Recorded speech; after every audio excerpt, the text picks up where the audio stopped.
Imagine stepping into your office building and gaining access without a keycard, or attending classes and getting recognized automatically. This system seamlessly integrates into your daily life, offering convenience and security like never before. For the product demo, we use a very basic webcam to show the product's efficiency. We call it ATTSENSE.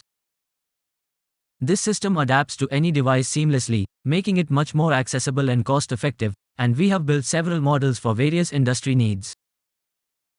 The whole process doesn't need any human intervention and happens in real time. Right now, my face is not registered with the system. So, by raising my right hand and with the movement of my head from different angles, our AI model scanned and recorded 500 plus facial points as encrypted files and stored them for future recognition. As long as I face my hand towards the camera, it will continuously take snap of my face. After registering, it will automatically recognize me even if it encounters any moderate facial occlusion, like a cap, beard, or hair.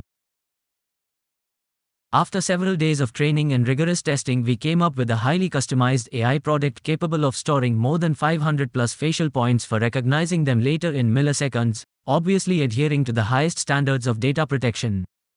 Privacy and security are our highest priorities. Your face is your key, and we ensure it remains accessible only to you. Let's talk about speed and accuracy. You have witnessed the speed, and we have tested the accuracy, and it is 99.78%. For now, we are recognizing faces from 1 to 10 feet, but it can be customized as needed. I'm sure you can appreciate the potential this could have to revolutionize the way we interact with the technology. So why wait? Try our solution that won't break the bank.